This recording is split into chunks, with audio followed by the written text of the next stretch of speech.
할렐루야. 오늘도 예배 자리에 나오신 여러분들에게 또 삶과 또 생업과 모든 삶의 지경 가운데 오늘도 예배를 통해서 주시는 하나님의 은혜와 평강이 풍성하게 넘치실 수 있기를 우리 주님의 이름으로 축복합니다. 오늘은 우리 앞뒷분들과 우리 좌우분들과 앞뒷분들과 이렇게 인사했으면 좋겠습니다. 추수감사들은 아니지만 내 스스로에게도 선포하고 앞에 있는 분에게도 그리고 주변에 있는 분들에게 선포할 때 이렇게 선포하면서 했으면 좋겠습니다. 하나님 감사합니다 하면서 우리 인사하면서 함께 선포하겠습니다. 시작. 하나님 감사합니다. 하나님 감사합니다. 네. 지난주에는 무조건 감사합니다. 이번 주에는 하나님 감사합니다. 다음 주에는 뭘로 감사할지 모르겠습니다. 제가 이렇게 감사합니다 감사합니다라고 하는 말을 인사로 하자고 말씀드린 이유는 우리가 억지로라도 감사해야 될 그런 고백들이 우리 가운데 필요하기 때문에 그렇습니다. 우리가 억지로라도 하나님 앞에 감사하지 않으면, 또 하나님 앞에 무의식적으로 감사하지 않으면 감사할 일이 생겨도 사실 우리가 감사하기가 참 힘듭니다. 우리 삶 가운데 여러분의 입술이 지금 감사함을 고백하고 또 세상을 향하여 선포하고 나 스스로를 향하여 선포한 것처럼 그 감사의 고백이 여러분의 삶 가운데 충만하게 풍성하게 임하실 수 있기를 우리 주님의 이름으로 축복합니다. 여러분은 살면서 어떤 게 가장 큰 복이라고 생각이 되십니까? 만약에 하나님께서 오늘 밤에 여러분에 나타나셔서 소원을 하나 말해봐라, 그럼 내 그 소원 한 가지를 들어주겠다라고 말씀하시면 여러분은 뭐라고 대답하실 것 같습니까? 하나님 자녀 되게 해주세요. 네. 그 소원들이 다 있으시죠? 근데 대부분의 사람들이 아마 돈벼락이나 좀 맞게 해주세요 이렇게 생각하는 분들이 있을 겁니다. 점잖게 앉아 계시지만 속으로는 그냥 돈벼락이나 맞았으면 좋겠습니다. 하나님 하늘에서 좀 돈이나 뚝 떨어지면 좋겠습니다 이렇게 생각하는 것들이 사실이라는 것이죠. 근데 문제는 우리가 맞고 싶은 돈벼락을 안 맞고 날벼락을 맞는 경우들이 있다라는 것입니다. 실제로 돈벼락 맞은 분들 기사에서 신문지에서 이렇게 나오는 분들 보면 로또에 맞고 우리나라 로또에 맞고 외국의 어떤 복권에 맞았다고 하는 분들 보면 절반 이상의 분들이 그 로또 맞은 거로 인하여서 그 복권 맞은 것 때문에 인생이 망가지고 또 가정이 무너지고 또 인생이 더욱 불행한 일들을 일어난 것을 우리는 알고 있습니다.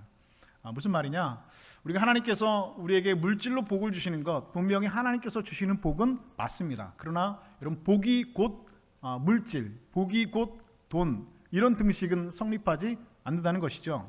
물론 하나님께서 주시는 복 중에 물질의 복이 있지만 이런 그 복은 우리가 하나님께서 주시는 복 중에 극히 일부의 복에 불과한 것입니다. 하나님께서 돈 주시는 것, 물질 주시는 것 분명히 복이지만 그것이 하나님께서 주시는 복의 전부는 아니라고 하는 것입니다. 이 돈이라고 하는 것도 물질이라고 하는 것도 하나님께서 주시는데 우리가 그것을 감당할 만한, 받을 만한 준비가 돼 있을 때 우리가 그것을 감당하고 그 복을 누리고 나눌 수 있는 것이지, 준비되지 않은 물질의 복은 오히려 독이 든 성배를 마시는 것과 같은 일들이 우리 삶 가운데 일어날 수 있다라고 하는 것입니다. 그렇다면 정말 복은 무엇일까? 누군가 저에게 목사님 세상 살면서 받은 복 중에 제일 큰 복이 무엇입니까? 라고 저에게 물으신다면 저는 두 번 고민하지 않고 이렇게 대답할 것입니다. 저는 살면서 가장 큰 복을 받은 것은 바로 구원의 복입니다 라고 대답할 것입니다. 여러분, 우리가 이 세상 살면서 받은 복 중에 가장 큰 복은 여러분 고민할 것도 없이 예수 믿고 구원받은 것입니다. 나와 같은 죄인이 하나님의 자녀가 되어서 십자가 보혈의 공로를 의지하여 예수 그리스도의 은혜로 말미암아 구원받게 된 것, 이것이 오늘 저와 여러분이 받은 가장 큰 복이라고 하는 것입니다. 어쩌다가 나 같은 사람이 예수 믿고 구원받게 됐을까? 어떻게다가 나 같은 사람이 예수 믿고 집사가 되고 권사가 되고 장로가 되고 목사가 될 수 있었을까? 참으로 신기하고 놀라울 따름입니다. 하나님께서 우리에게 은혜 주셔서 주님께서 주신 그 복을 누리다가 이 땅에서 하나님의 은혜 가운데 살다가 이 땅에서 생명 마치는 날 영원한 천국에 들어가 영광을 누릴 수 있다는 것, 여러분 뭐니 해도 저와 여러분이 받은 복 중에 가장 큰 복일 것입니다. 그런데 여러분, 우리가 받은 복 중에 그렇다면 두 번째로 받은 큰 복은 무엇일까? 이 세상 살면서 좋은 사람들을 여러분 만나는 것입니다. 내가 사랑하는 사람들을 만나는 것입니다. 내 가족 그리고 내 교회 안에서 사랑하는 성도들을 만나는 것입니다. 좋은 사람들을 만나서 서로 믿고 의지하며 사랑을 나누면서 사는 것, 이것이 여러분 뭐니 해도 큰 복 중에 하나라는 것이죠. 가족은 말할 것도 없죠. 가족 가운데 부부가 서로 사랑하고 형제자매가 서로 사랑하고 그리고 더 나아가서 이웃과 서로 사랑하면서 또 교회 성도들과 함께 사랑을 나누면서 살아가는 것, 이것은 하나님께서 우리에게 주신 큰 복 중에 하나입니다. 예수님께서도 사랑하는 사람들이 있으셨죠. 바로 첫 번째는 12제자들을 예수님께서 사랑하셨습니다. 요한복음 13장 1절에 보면 예수님께서 이런 말씀이 있습니다. 예수께서 자기가 세상을 떠나 아버지께로 돌아가실 때가 이른 줄 아시고 세상에 있는 자기 사람들을 사랑하실 때 끝까지 사랑하시니라 말씀하고 있습니다. 여기서 자기 사람들을 누구를 뜻하는 것이냐? 바로 예수님의 12제자를 뜻한다는 것이죠. 다시 말해서 예수님께서는 그 12제자를 끝까지 사랑하셨습니다. 성경에는 다양한 사람들을 예수님께서 사랑하셨다는 기록이 있는데 오늘 특별히 예수님께서는 베다니에 있는 한 가족을 사랑하셨다라고 성경은 기록하고 있습니다. 오늘 본문 5절에 이렇게 기록합니다. 예수께서 본래 마르다와 그 동생과 나사로를 사랑하시더니라고 말씀하고 있죠. 본래라는 말은 이전부터 이 세 남매를 예수님께서는 알고 계셨고 관계를 맺고 계셨고 그리고 그들 세 남매를 예수님께서는 본래 사랑하셨다라고 기록을 하고 있습니다. 요즘에 여러분 유행하는 성격 검사 중에 MBTI라고 하는 성격 검사가 있습니다. 굉장히 요즘에 많이들 얘기하는데요. 특별히 젊은 분들 중에서 요즘에 너 MBTI가 뭐냐라고 물으면 자기는 뭐 ISTJ다, ENTP다, 이렇게 해서 얘기하는 경우들이 많이 있습니다. 이 MBTI는 성격 유형 검사 중에 개인이 선호하는 그런 결정 방식에 대한 질문을 가지고 성격을 유형하고 판별하는 방식인데요. 이 MBTI보다 조금 더 정밀하게 그리고 분석적으로 성격 검사를 하는 다면적 인성 검사라고 하는 것이 있습니다. 이 다면적 인성 검사는 여러분 회사에 대기업에 입사할 때나 저도 예전에 신학대학원에 입학할 때 이 다면적 인성 검사를 이 질문을 받고 검사를 하고 입학했던 적이 있습니다. 다시 말해서 이건 성격뿐만 아니라 그 사람의 인성이 사회적으로 문제가 있는지 없는지를 판별하는 보다 좀 전문적인 그런 인성 검사, 바로 MMPI라고 하는 그 인성 검사가 있습니다. MBTI는 인터넷에서 자기 스스로 검사를 할 수 있지만 이 MMPI는 정신과 의사가 보다 전문적으로 검사를 하기 때문에 한 5만 원 정도 든다고 합니다. 필요하신 분들은 한번 검사를 받아보시는 것도 좋을 것 같습니다. 이 MMPI는 사람의 성격이 15가지 유형이 있다고 합니다. 어떤 15가지 유형이 있느냐? 첫 번째는 사고형, 내성형, 냉담형, 흥분형, 순종형, 독립형, 강인형, 민감형, 사교형, 행동형, 고독형, 태평형, 안정형, 지배형, 예술형, 이 15가지의 성향으로 사람들이 구성되어져 있다라고 말을 하고 있습니다.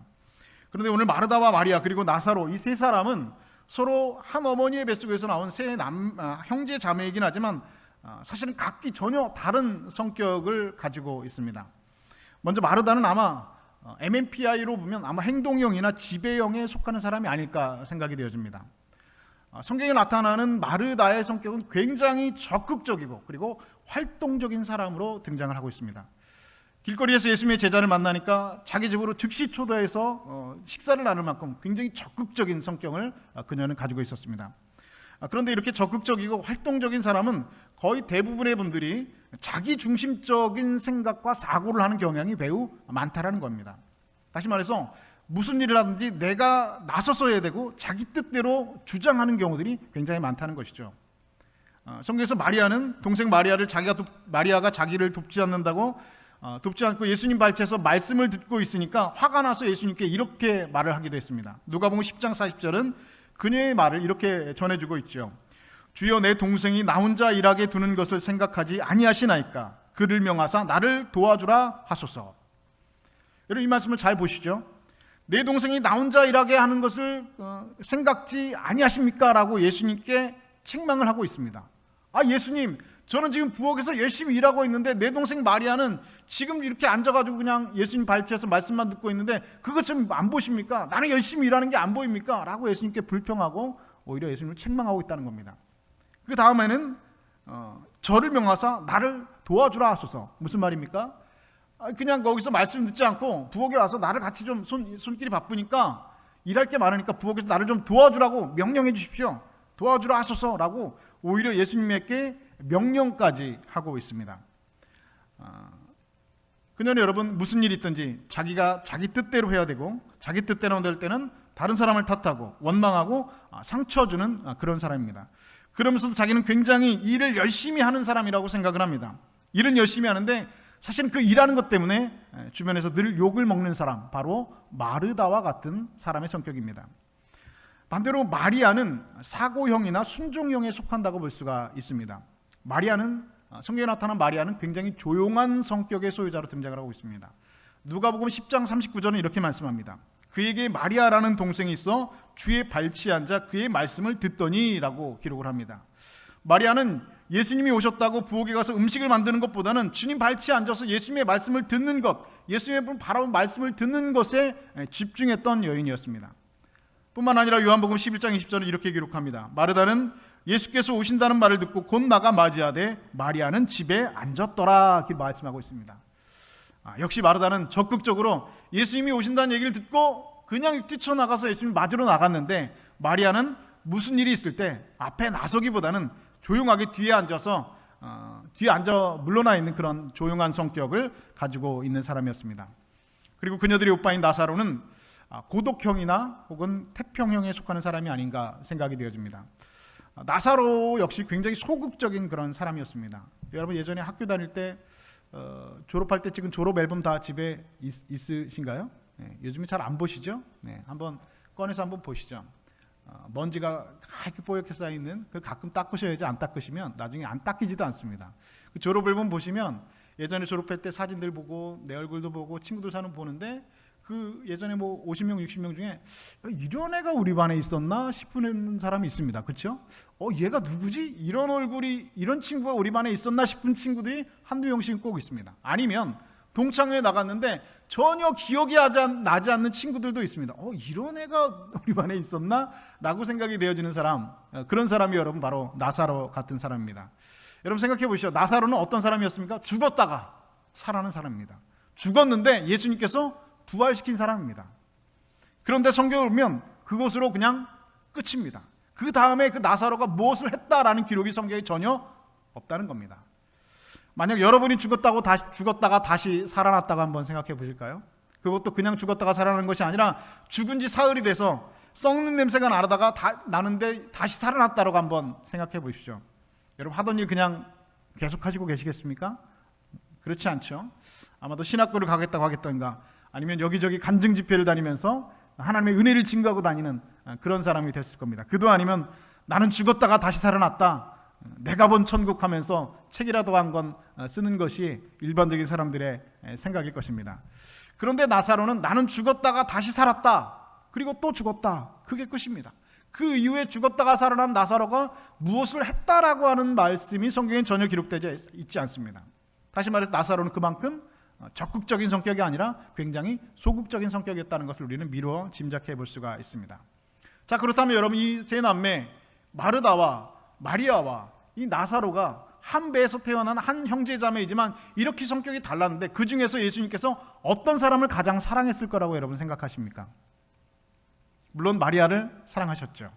언제나 말씀 듣기를 사모하는 마리아를 예수님은 사랑하고 또한 귀하게 여기심은 분명합니다. 그러면 예수님께서는 나머지 마르다와 나사로는 예수님께서 사랑하지 않으셨을까요? 여러분 그렇지 않습니다. 성경은 분명히 말씀하고 있죠. 예수님께서는 본래 마르다와 그 동생 나사로를 사랑하시더니 라고 기록을 하고 있습니다. 다시 말해서 예수님께서는 이들 세 남매를 이전부터 알고 계셨고, 이들 세 남매의 성격을 예수님께서는 이미 알고 계셨습니다. 다시 말해서 그렇다면 예수님께서는 이 마리아만 사랑한 것이 아니라 그 마르다의 성격도, 그리고 나사로라고 하는 그 사람의 성격도, 그 사람의 인격도 예수님께서는 다 사랑하셨다는 것입니다. 다시 말해서 예수님의 사랑은 어느 특정한 한 사람을 향한 사랑이 아니라 모든 사람들을 향한 사랑이라는 것이죠. 모든 사람들을 덮을 수 있는 사랑의 크기가 바로 우리 주님의 사랑이다라고 하는 사실입니다. 성격 급해서 무슨 일 하든지 설치고 나섰다가 욕을 먹는 마르다도 예수님께서 사랑하셨고, 소극적인 성격 때문에 제대로 일 하나 못하는 그런 나사로도 예수님께서는 사랑하셨습니다. 여러분 하나님께서는 그와 같은 방법으로 오늘 저와 여러분을 사랑하시는 분입니다. 어떤 사람이든지 하나님의 사랑을 받을 만한 자격이 없는 사람은 세상에 존재하지 않습니다. 어떤 사람인지, 누구이든지, 그가 누구이든지, 어떤 죄를 저질렀든지, 어떤 성격이든지, 어떤 허물이 있든지, 어떤 잘못이 있든지 하나님의 사랑을 받을 만한 자격이 없는 사람은 세상에 존재하지 않는다는 것입니다. 만약에 그런 사람이 있다고 한다면 여러분, 예수님께서 십자가를 지시지 않으셨을 것입니다. 예수님이 십자가를 지시면 어떤 특정 대상과 특정 그룹을 향한 것이 아니었다는 것입니다. 이 세상 모든 인류의 죄를 예수님께서는 대신 지시고 그들을 향한 사랑을 지고 십자가에서 죽으셨다는 사실입니다. 항상 실수 저지르고 욕먹는 사람도 예수님께서는 사랑하시고, 무기력하고 아무 일도 할 수 없는 사람, 그런 사람도 예수님께서는 사랑하시고, 넘어지고 또 넘어지고 그렇게 하나님 앞에 실수하고 실패하는 그런 인생, 그런 성격을 가진 사람도 예수님께서는 분명히 사랑하신다는 것입니다. 아니, 정확하게 말하면 하나님께서는 못난 사람을 더 사랑하시는 겁니다. 여러분, 하나님의 사랑을 여러분이 자녀를 키워보신 분들은 더 잘 아실 것 같습니다. 자녀들이 여럿 있는데 그 중에서 부모의 사랑이 마음이 더 가는 자녀가 있습니다. 어떤 자녀입니까? 물론 잘난 자녀, 공부 잘하는 자녀, 얼굴 잘생기고 이쁘게 생긴 자녀 사랑하겠죠. 그러나 부모의 마음은 여러분 어디를 향해서 더 여러분 향해 있습니까? 아픈 손가락과 같은 자녀입니다. 연약한 자녀, 부족한 자녀, 몸이 약한 자녀, 그런 자녀를 향해서 사랑하는 그 부모의 마음이 가는 것이, 부모의 사랑이 향하는 것이 바로 이 부모의 마음인 것처럼, 여러분 하나님의 사랑은 여러분 더 아픈 손가락과 같은, 더 못난 사람, 더 연약한 사람, 더 부족한 사람을 향하여서 오늘 향해 있다는 것입니다. 하나님 앞에 우리가 실수할 때, 우리가 하나님의 마음을 아프게 할 때, 하나님은 더 큰 사랑으로 우리를 덮어주시고 더 큰 사랑으로 저와 여러분의 허물을 덮어주시는 분입니다. 그 큰 사랑으로 우리의 모든 허물을 오늘도 흰눈처럼 덮어주시는 분입니다. 여러분의 성격이 어떻든지, 여러분이 어떤 모습으로 살든지, 여러분의 어떤 죄와 허물들이 있든지 하나님이 여러분 한 사람 한 사람을 오늘도 변함없이 사랑하셔서 독생자 예수 그리스도를 십자가에 향하여서 보내시고 찢으셨다는 그 사실을 다시 한번 오늘 기억하는 복된 주일 되실 수 있기를 우리 주님의 이름으로 간절히 축복합니다. 오늘 본문에서는 나사로가 병들었다 기록하고 있습니다. 그런데 그 병은 보통 병이 아니라 죽을 병이었습니다. 만약에 여러분들이 몸이 안 좋아서 어디가 좀 이상한 것 같아서 병원에 갔는데 의사가 심각한 표정을 지면서 보호자님을 좀 모시고 오십시오라고 말을 한다면 여러분 어떤 생각이 드시겠습니까? 병명을 나한테 얘기 안 해줘요? 그럼 심각한 거거든요. 보호자를 좀 모시고 오십시오. 아내분을 좀 모시고 오십시오. 남편을 좀 모시고 오십시오. 자녀분들을 좀 모시고 보호자를 데리고 오십시오 라고 하면 뭔가 심각한 거거든요. 그런 경험하신 분들 있으실 텐데 그때 여러분 마음이 어떻습니까? 정말로 심장이 철렁한다는 겁니다. 누구도 여러분 그렇죠. 누구도 여러분 그 앞에서 여러분 당당할 수 있는 사람은 없습니다. 우리 인생에 이와 같이 병이 찾아올 때, 예상하지 못했던 그런 감당할 수 없는 그런 질병이 찾아올 때, 우리 인생 가운데 이런 고통이 찾아올 때, 사업의 문제가 찾아올 때, 자녀의 문제가 찾아올 때, 정말로 골리앗처럼 무너지지 않는 여리고 성벽처럼 큰 성이, 갈라지지 않는 홍해처럼 큰 바다가 우리 앞에 턱 하고 다가올 때 분명히 있다는 것입니다. 그럴 때 여러분, 많은 사람들은, 많은 그리스도인들은 그런 생각을 하게 됩니다. 올 것이 왔구나. 하나님께서 나를 별로 사랑하지 않으시나 보다. 내가 요즘에 교회도 잘 안 나가고 기도도 잘 안 하고 내가 요즘 신앙생활에 좀 소홀했더니 올 것이 왔구나. 하나님께서 나를 버리셨나 보다. 이런 생각이 여러분 분명히 드실 겁니다. 여러분, 그러나 그렇지 않습니다. 하나님께서는 오늘 저와 여러분을 사랑하시는 다양한 방법들을 가지고 계십니다. 아니, 제가 생각해 보니까 하나님께서는 여러분을 사랑하는 만 가지 방법들보다 더 많은 방법들을 가지고 오늘 저와 여러분에게 일하시고 우리 인생을 다루시고 계십니다. 하나님의 사랑은 때로 우리를 아프게도 하십니다. 하나님의 사랑은 때로 우리를 고통스럽게도 합니다. 하나님의 사랑은 때로 우리를 슬프게도 합니다. 하나님의 사랑은 때로는 우리를, 오히려 그 사랑이 우리를 절망하게 하기도 합니다. 작년 8월에 미국의 한 기독교 라디오 방송국에서 제임스 그래핀 목사님이라고 하는 그분이 그 방송의 상담자로 방송에 출연하게 되었습니다. 그런데 한 그리스도인이 방송국에 전화를 걸어서 상담을 요청합니다. 그 그리스도인은 자신의 이름을 밝히지 않고 목사님에게 이렇게 전화로 이야기했습니다. 목사님, 저는 지금 마음이 너무 아픕니다. 마음이 너무 슬프고 힘듭니다. 목사님, 저는 지금 분명히 고난 중에 있습니다 라고 수화기 너머로 울면서 전하는 여인의 목소리가 들려왔습니다.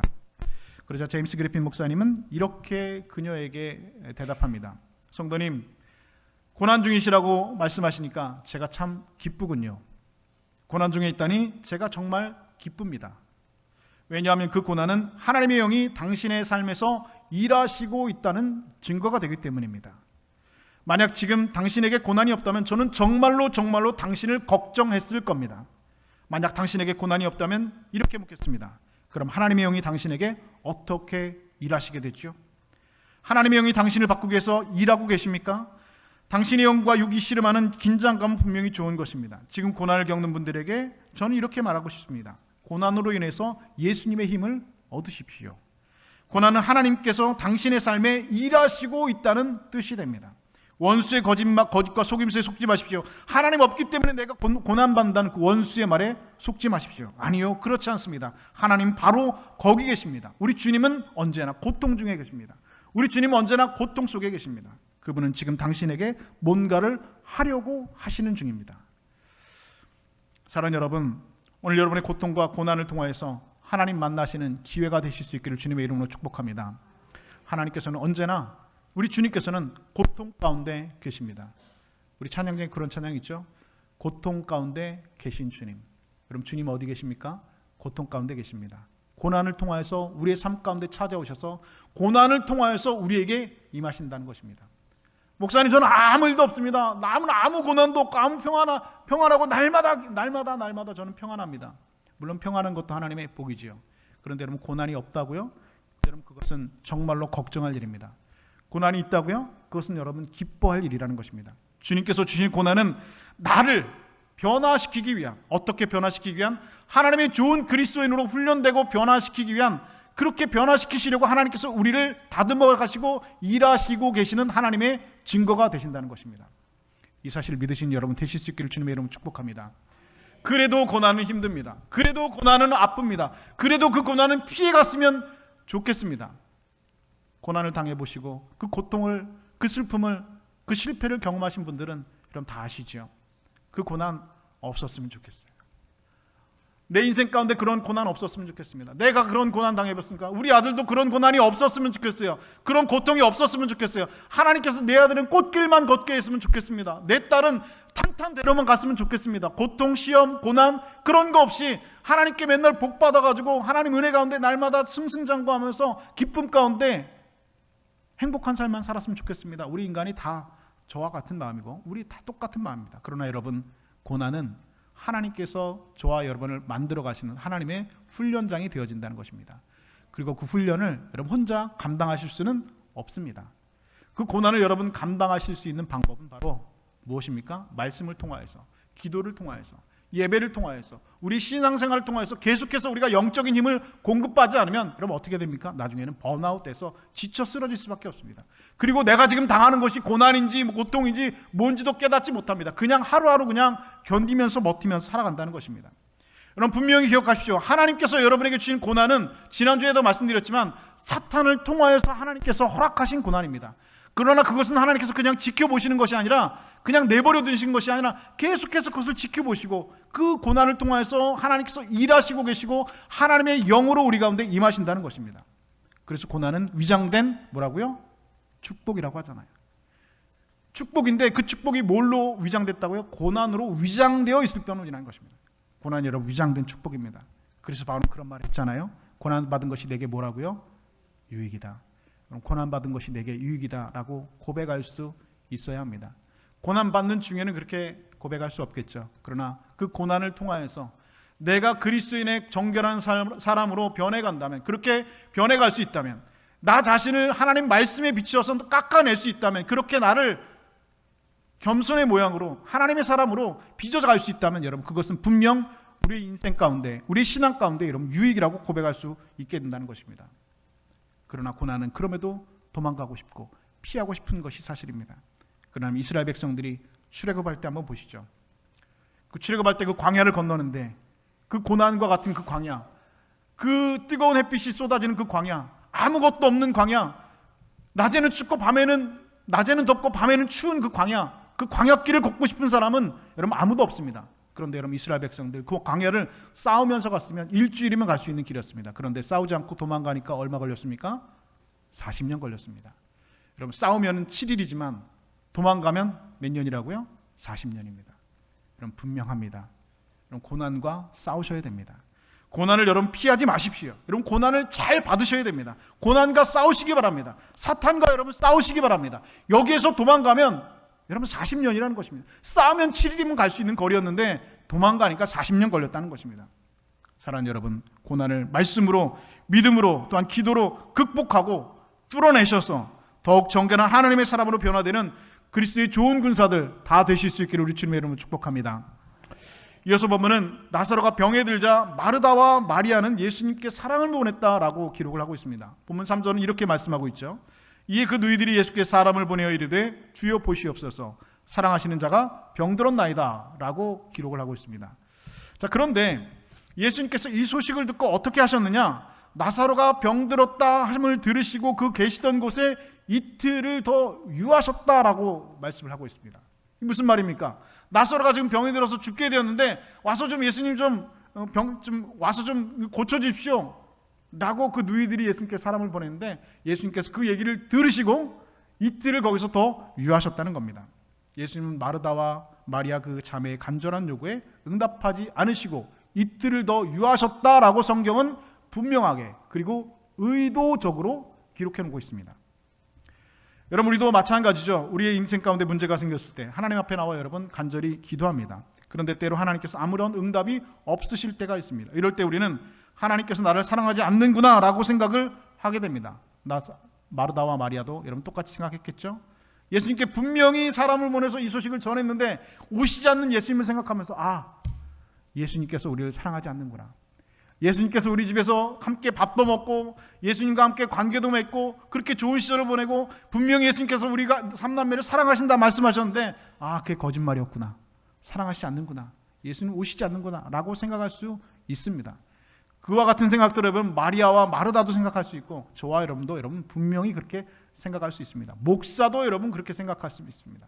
하나님께서 나를 잊으셨구나. 하나님 바쁘신가? 하나님 나를 잊으셨나? 나를 사랑하지 않으시나? 그런 생각이 들 수가 있습니다. 그러나 여러분 이사야서 40장 27절에 이런 말씀이 있습니다. 야곱아 어찌하여 내게 말하며 이스라엘아 내가 이르기를 내 길은 여호와께 숨겨졌으며 내 송사는 내 하나님에게 벗어난다 하느냐. 이런 절망이 우리에게도 있습니다. 하나님께서 나의 기도를 듣지 않으시고 여호와께 우리는 숨겨졌으며 내 송사는 하나님께 벗어나게 됐구나 라는 그런 절망과 같은 그런 마음들, 그런 기도들 하나님 앞에 분명히 드릴 때가 있습니다.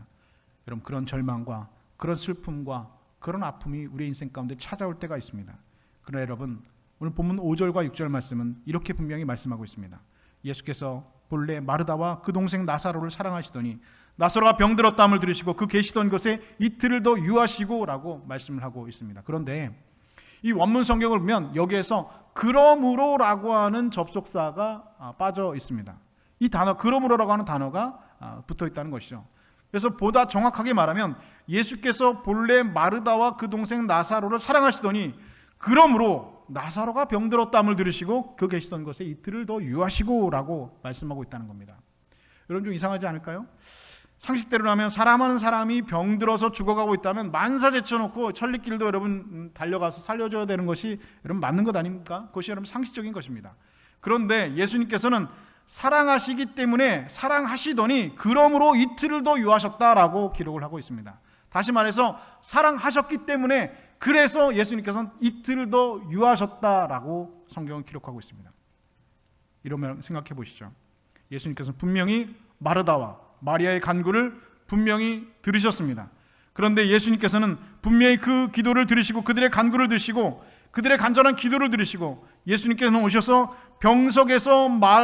병석에서 나사로를 일으키는 것이 아니라 무덤에서 일으키는 것으로 그들의 간구에 응답해 주셨습니다. 아픈 건 낫게 해주십시오 일으키는 것이 아니라 죽은 지 사흘이 되어서 썩어가는 냄새가 나는 상태에서 예수님께서는 일으켜 주셨다는 것입니다. 기도한 것보다 더 놀라운 응답으로 상상할 수 없는 방법으로 응답해 주셨다는 것이죠. 여러분 우리에게도 이런 일들은 분명히 일어나고 있습니다. 하나님께서는 기도하는 자에게 기대했던 것 이상으로 응답해 주시는 분입니다. 예수님께서는 마태복음 7장 11절에 이와 같이 말씀해 주셨습니다. 너희가 악한 자라도 좋은 것으로 그 자식에게 줄 줄 알거든 하물며 하늘에 계신 너희 아버지께서 구하는 자에게 좋은 것으로 주시지 않겠느냐라고 말씀하고 있습니다. 하나님께서는 우리가 기도하는 대로 주시는 분이 아니라 하나님께서 좋다고 생각되는 것으로 주시는 분이라는 말씀입니다. 여러분 기도 응답 받으신 것 있으시죠? 그런데 그 기도의 응답 가운데는 내가 원하는 것을 하나님께서 주신 것이 아니라 하나님께서 원하는 것, 그런데 그 하나님께서 원하는 것은 사실은 지나고 보니까 훨씬 더 좋은 것이었고 나에게 합당한 것이었다라는 것을 깨닫는 경우가 종종 있습니다. 나는 이걸 원했는데 하나님께서는 이걸 주신다는 것이죠. 분명히 하나님께서는 그렇게 일하십니다. 솔로몬이 하나님께 지혜를 달라고 했습니다. 그랬더니 하나님께서는 내가 구하지 아니한 부귀와 영광도 내게 주노니 라고 말씀하셨습니다. 하나님께서 더 좋다고 생각하신 부귀와 영광도 솔로몬에게 주시는 것으로 응답해 주셨습니다. 베데스다 목가에 누워 있는 환자가 예수님께 물이 움직일 때 나를 못에 넣어주는 사람이 없습니다라고 하였습니다. 그러나 예수님께서는 그를 연못에 던져주지 않으셨습니다. 일어나 내 자리를 들고 걸어가라 예수님께서는 말씀하셨습니다. 예수님께서 좋다고 생각하는 것으로 그녀에게 응답해 주셨습니다. 그녀는 누군가 나를 이 연못에 넣어주는 사람이 있었으면 좋겠다라고 예수님께 말했지만 예수님께서는 그녀를 연못에 넣어주신 것이 아니라 그녀에게 내 자리에서 일어나 걸어가라라고 더 좋은 것으로 그녀에게 응답해 주셨다는 것입니다. 그녀가 상상할 수 없는 상상보다 더 큰 것으로, 더 좋은 것으로, 더 완벽한 은혜로 하나님께서 응답해 주시는 분입니다. 그러므로 기도의 응답이 더디다고 낙심하지 마십시오. 꾸준히 여러분이 기도하십시오. 주님께서는 이틀을 더 하시고 오시는 분입니다. 내가 원할 때 오시는 분이 아니라 내 오라비가 살아있을 때 오셔서 우리 오라비를 병석에서 일으켜 주시는 분이 아니라 이틀을 더 하시고 오셔서 무덤에서 일으키시는 하나님이라는 사실을 믿으신 여러분 되실 수 있기를 주님의 이름으로 축복합니다. 응답이 더디다고요? 낙심하지 마십시오. 꾸준히 기도하십시오. 구하라. 구하는 이가 받을 것이고 찾는 이가 찾아낼 것이고 두드리는 이에게 열릴 것이라 약속해 주셨습니다. 하나님은 우리에게 시시한 것으로 주시는 분이 결코 아니십니다. 어떤 슈퍼마켓에서 어린이날 기념 이벤트로 슈퍼에 오는 어린이들에게 사탕을 한 주먹씩 주기로 써 붙였습니다. 어린이날 기념 어린이는 오면 사탕 한 주먹씩 드립니다. 어떤 어린이가 어머니하고 왔습니다. 장을 보고 이제 계산을 하면서 마트 슈퍼 아저씨가 오늘 어린이날이어서 이벤트로 사탕 한 주먹씩 주니까 사탕 한 주먹 가져가렴. 그런데 그 어린아이가 빤히 그 아저씨 얼굴을 쳐다보고 있습니다. 아니 사탕 한 주먹 가져가? 계속해서 안 가져가고 빤히 얼굴만 쳐다보고 있습니다. 아니 가져가라니까 왜 안 가져가? 얼굴만 계속 쳐다보고 있습니다. 그랬더니 아저씨가 사탕 한 주먹을 주어서 가져가라니까 왜 안 가져가? 얘기했더니 그 어린아이가 뭐라고 얘기했다고요? 아저씨 손이 저보다 크잖아요. 이렇게 얘기했다는 겁니다. 얼마나 여러분 머리가 좋고 지혜로운 겁니까? 여러분의 손보다 하나님의 손이 크지요? 여러분이 응답한 것보다 하나님의 손 더 큰 손으로 더 큰 은혜로 여러분이 간구하는 것보다 더 좋은 것으로 여러분 주실 줄로 믿으시는 여러분 되실 수 있기를 주님의 이름으로 축복합니다. 이틀 더 유하실 수 있습니다. 기다리셔야죠. 주님께서는 병석에서 일으키신 분이 아니라 무덤에서 일으키신 분이고 주님께서는 연못에 우리를 던져주신 분이 아니라 내 자리를 들고 걸어가라 말씀하시는 분입니다. 사랑하는 여러분, 하나님께서는 그렇게 다양한 방법으로 오늘 여러분을 사랑하시는 분입니다. 여러분이 어떤 모습으로 사시든 상관없습니다. 여러분이 어떤 성격이든 여러분이 어떤 삶을 살아왔든 어떤 허물과 고통이 어떤 허물과 잘못된 점이 있든 그것은 여러분 중요하지 않습니다. 주님께서는 여전히 우리의 잘못된 거 허물됨을 흰눈과 같은 눈으로 우리를 덮어주시는 분입니다. 그 덮어주심의 은혜가 있었기에 오늘 저와 여러분이 이곳에 있는 것입니다. 고통 가운데 고난 가운데 있을 때 하나님 그 고난과 고통은 하나님의 영이 우리의 인생 가운데 임하는 증거가 됩니다. 그리고 하나님이 우리 인생 가운데 일하시는 증거가 됩니다. 그럼 여러분 고난을 여러분 기뻐하십시오. 고난받은 것이 유익이라는 사실을 믿으시는 여러분 되실 수 있기를 다시 한번 주님의 이름으로 축복합니다. 때로 기도의 응답이 더딜 것 같다 할지라도 하나님께서는 더 큰 손으로 우리에게 사탕을 주실 줄 믿음으로 하나님의 사랑의 깊이를 깨닫고 무슨 일을 만나든지 어떤 일을 받든지 무조건 하나님 앞에 감사하고 하나님 앞에 감사와 찬양의 고백으로 기쁨 가운데 복된 삶을 살아가시는 사랑하는 우리 통영주님께 믿음의 성도들, 믿음의 권속들 다 되실 수 있기를 우리 주님의 이름으로 간절히 축원드립니다.